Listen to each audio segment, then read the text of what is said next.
అంతా నేననుకున్నట్టే జరుగుతుంది. ఒక్కోసారి చావు జరిగిన ఇంట్లో శుభకార్యం జరగటం మంచిదని అంటారు. ఇది కూడా ఆ విధంగానే జరుగుతుందని అనుకోండి. అలా ఎలా అనుకుంటారండి?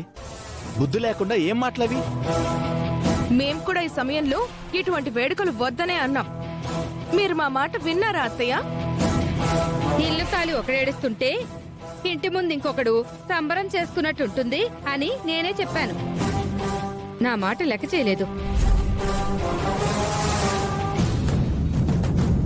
చెప్పండి, ఇప్పుడు ఊరందరికీ ఏం సమాధానం చెప్తారో చెప్పండి. ఆపేయండి. రేపు జరగబోయే పెళ్లి రోజు వేడుకను ఆపేయండి. సరే బాబు, మీరంతా అభ్యంతరం చెప్తున్నప్పుడు మా ఇంట్లో వేడుక జరుపుకుంటే అది మాకు మంచిది కాదు. ఆపేస్తాం. అత్తయ్య, అమ్మా అవని, ఇప్పుడు మా పెళ్లి రోజు జరగకపోవడం వలన జరిగే నష్టమేమీ లేదమ్మా. ఊరికి ఇష్టం లేని పని ఏది మనం చేయకూడదు. అవునమ్మా, మనం ఏం చేసినా అది ఊరందరికీ ఆమోదయోగ్యంగా ఉండాలి. అందరి ఆశీర్వాదం దక్కాలి. అంతేగాని ఇలా వ్యతిరేకత ఉండకూడదు. నేనేం చేసినా ఆలోచించే చేస్తానని, దాని వెనుక ఒక కారణం ఉంటుందని మీ అందరికీ తెలిసిన విషయమే. ఊరు అల్లాడిపోతున్న వేళ నేను మీ కళ్యాణ వేడుకలు ఎందుకు జరపాలనుకుంటున్నానో ఇప్పుడు మీకు తెలుస్తుంది.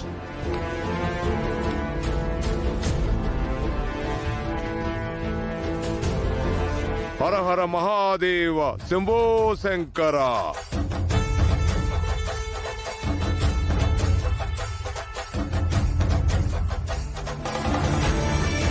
హర హర మహాదేవ శంభో శంకర.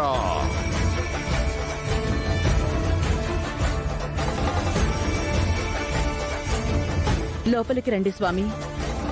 నేను మీ ఆతిథ్యం గురించి రాలేదు. తాతయ్య, తాతయ్య, తాతయ్య, తాతయ్య. ఏంటి రవి?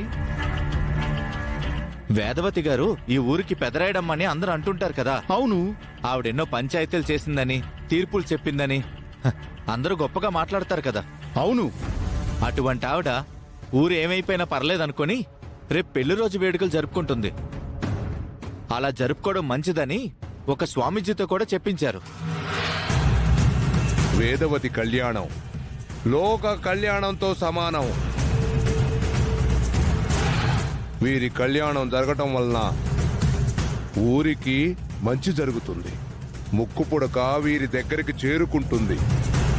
ఈ కళ్యాణాన్ని ఆపటానికి దుష్టులు ప్రయత్నం చేస్తూ ఉంటారు. మీరు వెనకడుగు వేయకండి. రవి, అది వాళ్ళింటి కార్యక్రమం. అడగడానికి మనకి ఎటువంటి హక్కు లేదు. నువ్వు అక్కడికెళ్ళి గొడవ పడ్డం తప్పు. వారం రోజుల్లో ఊరు పరిస్థితి ఎలా ఉండబోతుందో ఎవరికీ అర్థం కావటం లేదు. ఎవరి నిర్ణయాలు వారు తీసుకుంటున్నారు. ఆ కళ్యాణం వలన ఊరికి మంచి జరుగుతుందని స్వామీజీ గారే చెప్పినప్పుడు ఇంకా మనం ఏం చేయలేంరా. మీరు రండి, మనం వెళ్ళి మాట్లాడితే అది ఆగుతుందేమో. ఏం మాట్లాడతావు? మనం అడిగితే మా ఇష్టం అంటారు. అప్పుడు మనం ఏం చేస్తాం? అదీ కాక కోటలో ఉన్న ముక్కు పుడకను మనం తీసుకొని రాలేం. మంచైనా చెడైనా అది ఆ కుటుంబానికే చెందుతుంది. మనం ఇందులో తలదూర్చకుండా ఉండడమే మంచిది. ప్రస్తుత పరిస్థితుల్లో మనం వాళ్ళని తప్పు పట్టలేంరా. ముక్కుపుడక ప్రయత్నాలని ఆ కుటుంబం కాకుండా ఇంకేదైనా కుటుంబం ప్రయత్నించి సాధించగలిగితే మనకు అడిగే అధికారం ఉంటుంది. అప్పటి వరకు మనం ఏం చేయలేంరా. అందరిలాగా ఊరి గురించి ఆలోచించాలంతే. నువ్వేమంటావమ్మా? మీరు పెద్దవారు, మీరేది చెప్తే అదే సత్యం. That's final decision. ఈ ఊరు గురించి మీరు కూడా ఎంతో కాలంగా బాధపడుతున్నారు. ఊరికి మేలు చేయాలని ఆలోచిస్తున్నారు. మీరు చెప్పినట్టుగా ముక్కుపుడక ఎవరికి దొరికితే వారి సొంతం అవుతుంది. కాబట్టి అదేదో మీ వంటి మంచి కుటుంబానికి దొరకాలని నేను మనస్ఫూర్తిగా కోరుకుంటున్నాను. వస్తానండి. బాయ్ రవి.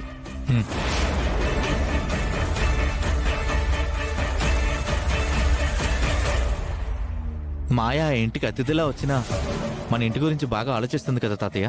అవును రవి, మనింటి గురించి మాత్రమే కాదు,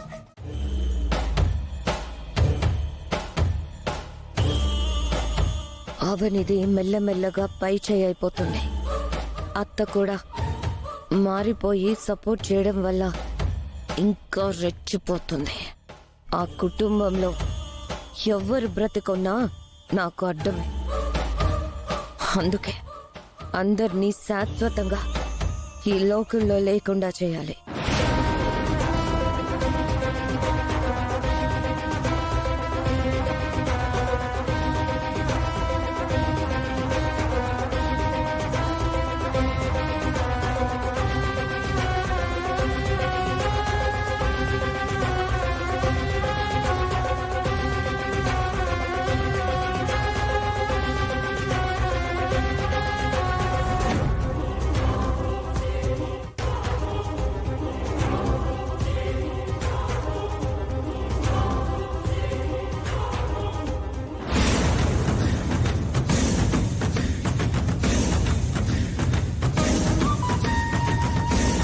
ఇదే మీ మృత్యువు. ఈ చిన్న బాంబ్ మీ పెద్ద కుటుంబాన్ని చంపబోతుంది. రేపు ఈ బాంబ్ మీ ఇంట్లోకి చేరుకుంటుంది. సరైన సమయంలో పేలుతుంది.